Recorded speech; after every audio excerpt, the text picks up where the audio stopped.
Hansel and Gretel, a long story. Once upon a long time ago, in a small cottage near a dark forest, lived a poor woodcutter with his wife and 2 children, Hansel and Gretel.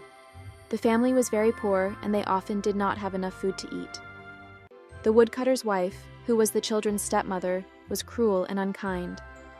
One night she whispered to the woodcutter, "We have too little food. We must leave the children in the forest or we will all starve." The kind woodcutter was heartbroken, but his wife insisted. Hansel and Gretel, who were not yet asleep, overheard their conversation. Gretel began to cry, but Hansel whispered, "Don't worry, I have a plan." The first escape. Late at night, Hansel sneaked outside and filled his pockets with small white pebbles. The next morning, their stepmother led them deep into the forest. As they walked, Hansel dropped the pebbles one by one, leaving a trail behind them. When they reached a clearing, their stepmother said, "Stay here, children. Your father and I will come back for you."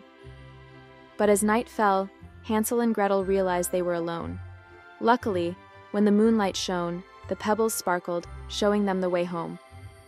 When they returned, their father was overjoyed, but their stepmother was angry.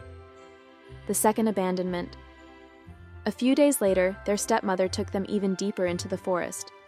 This time, Hansel tried to drop pebbles again, but the door had been locked and he couldn't collect any. Instead, he crumbled a piece of bread in his pocket and dropped the crumbs along the way. When night came, they tried to follow the trail, but the birds had eaten all the breadcrumbs. They were lost. Hansel and Gretel wandered through the dark forest, tired and hungry. The gingerbread house.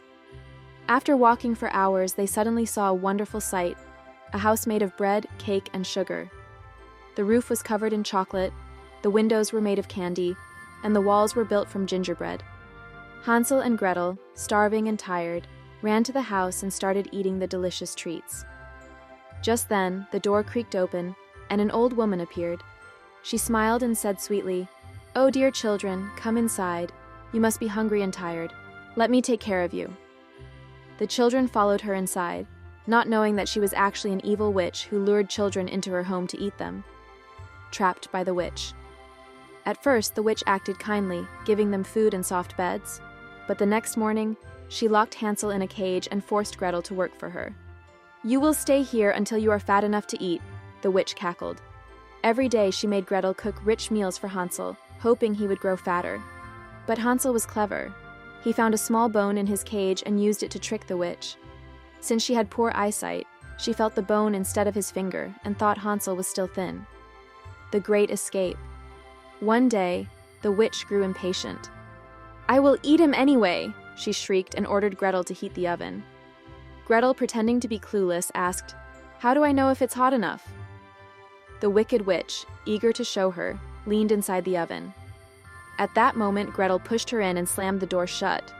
The witch screamed, but the fire swallowed her whole, and she was gone forever. Returning home, Gretel freed Hansel, and together they explored the house.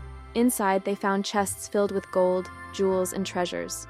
They filled their pockets and ran out of the forest. After walking for hours, they finally saw their father's house. Their father welcomed them with tears of joy, for their stepmother had left forever. With the treasure they brought, Hansel, Gretel, and their father never had to worry about food again. And so they lived happily ever after. The end.